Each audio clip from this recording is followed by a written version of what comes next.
Okay, so I'm just going to take you through the process of exporting as a PDF. Obviously, your final is going to look different than this. You're going to have actual content, actual titles, a different layout, and so on. However, there's a few things that you will want to check prior to exporting. So earlier in today's tutorial, we talked about making sure you have no errors. So if you do have a little red light here and it says errors, then you'll want to clear those, whether it's missing links or some overset type. Make sure those are all gone and you have the green light.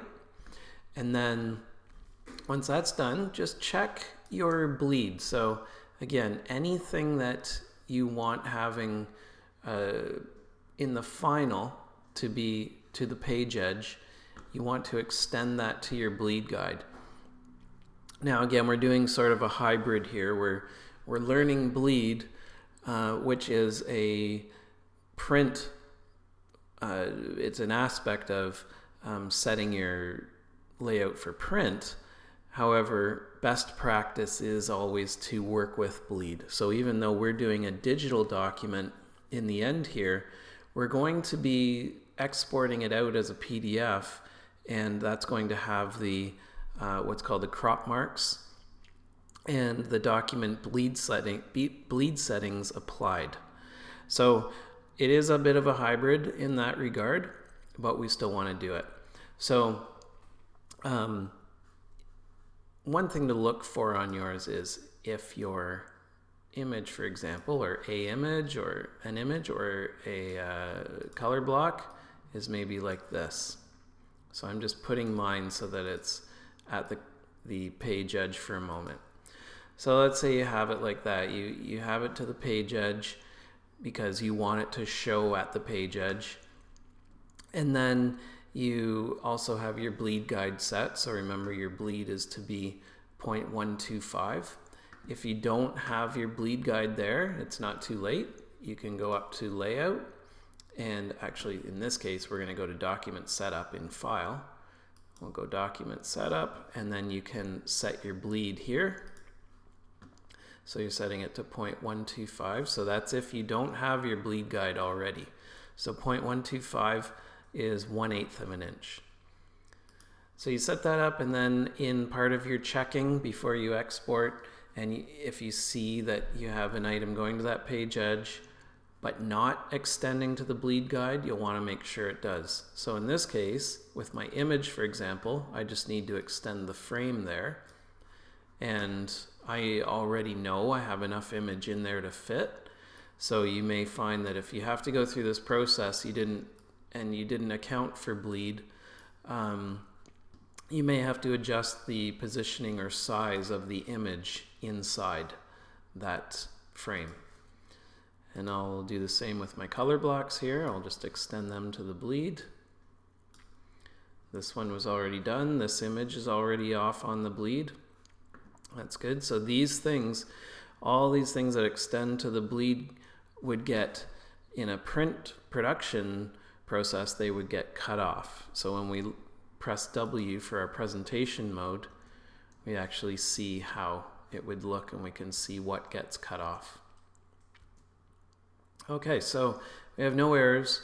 We've accounted for our bleed around the entire document. Anything coming to that page edge has been accounted for. And now we're going to go to File and Export. And you'll want to choose where you're going to save that. So I'll just put mine on my desktop. And we'll choose Adobe PDF Print. So from these, you'll want to make sure you choose Print, not Interactive. And sometimes you'll be tempted to choose Interactive because we have hyperlinks that we're using, but Print's fine. We can actually activate the hyperlinks in the Print PDF. And we'll say Save. And I'm just going to walk through this. There's a lot in these, but there's only a few specific settings that you need to be sure of. So in general, we're going to make sure we're choosing all pages. So you're going to have those 2 pages, one for your references, and you're going to have your artwork page. So we'll make sure we choose all pages. Don't worry about this in here. You can leave it all at the default. And you do want to make sure that you select View PDF after exporting. Now what that's going to do is once it exports, it will immediately open up in Acrobat. Or if you do not have Acrobat installed, you want to make sure that you've installed Acrobat or at least Acrobat Reader. So Acrobat Reader is a PDF reader that's free online. Adobe Acrobat is part of the Adobe Creative Suite that you're using, so you should have that, and you'll want to make sure that's installed. And if neither of those is installed and you have Illustrator installed, it will actually open the PDF in Illustrator. So on PCs, you may find also that it opens up in a browser, such as, I think even some it will, if the computer has Explorer, it will actually open up in that, which it won't look correct actually in Explorer. So the short story of all that is just to make sure you have Acrobat or at least Acrobat Reader installed. Choose View PDF after exporting. You can leave everything else here in options as the default, and then you're going to definitely want to make sure you select hyperlinks, so include hyperlinks, and that's what's going to allow those hyperlinks that we made to work. We'll go to compression. You won't have to worry about anything here if you never changed anything in the first place, and I'll quickly explain what this is doing. This is saying that any images over 300 or it will set any images over 450 dpi to 300. You'll know more about what that all means in classes down the road pertaining to Photoshop. Again, you need to change nothing here if you didn't change anything prior. And marks and bleeds. So we're going to choose crop marks. That's the only one you're required to choose for submission of this project. And typically, it's the only one that, for the most part, you would turn on in any regular production process. Sometimes, depending on the printer and the project, you may have to indicate the bleed marks, registration marks. That has to do with 4-color and more printing processes, so that they can line plates up and so on. I'm going to stop there because it'll get too complicated. Just know you don't need to worry about it. And we are going to turn on Use Document Bleed Settings. And what that's going to confirm for me is that you did your bleed at the correct size and actually adhered to it. You moved all of your items that should be to the page edge, you move them to the bleed and so on. So definitely crop marks and definitely use document bleed settings. Output, I'm going to talk about this for a moment. For the most part, whatever your default setup is for this purpose will be fine. However, if you do see an odd thing where your blues are showing up as purple, you may want to change this. You will likely have to change this to convert to destination. So by default, your no color conversion will be selected. Like I said, if you see some odd colors happening, or you see you used, for example, a Pantone color and it shows in only black, there's a few things that can happen. You'll convert to destination. And this being a digital document, that's fine.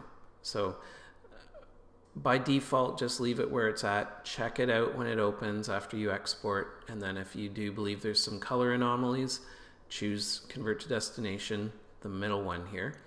And then if you're still having problems, just submit it, let me know, and I'll check it out for you.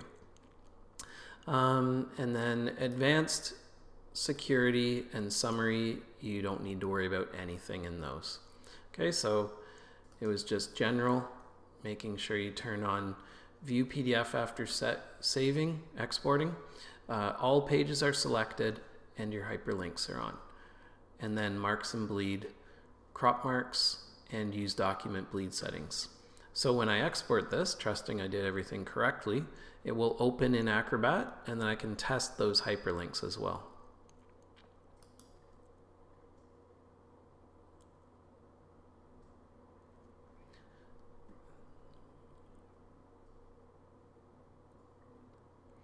Okay, so it opened in Acrobat, and we can see up here in the corner here, those are our crop marks. So both pages will have them, that's fine. And then remember, the crop marks indicate where the trim would happen were this in a print process. So it would slice those right off. And that's where the graphic that exceeds the page would be cast away. And then the other thing we want to do is test our hyperlinks. So if I did those correctly, I can click on one and it will work. So in this case, the hyperlink is there, and I'm not sure why it's opening. So I must have done something incorrect in the export, or I did something incorrectly in the when I created the hyperlinks. So I'm going to close this, and I want to first check my hyperlinks. So I'll highlight that, and I'm going to go to Window and Interactive and Hyperlinks to make sure I did these correctly. So it looks like it should work fine.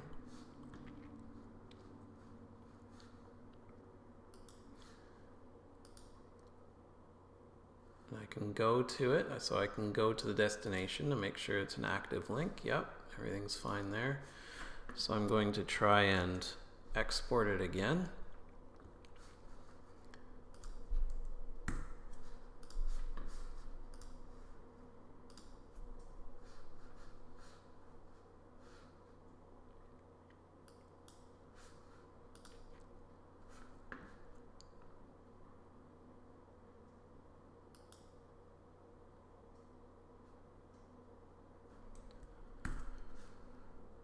There we go. So it looked like maybe it was just a glitch happening even in Acrobat, but it should open now.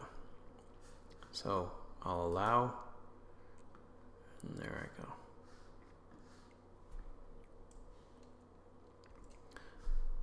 go. Okay, and this is the file. This PDF is what you will submit.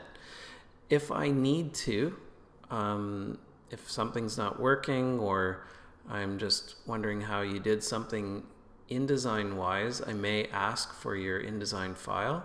However, I'm able to open the PDFs and actually see most of the InDesign attributes that I need to anyway. So this saves a lot of space and a lot of upload and download time using the PDF. However, if something's missing or something doesn't look right, I may ask for your actual InDesign file so I can take a look at that.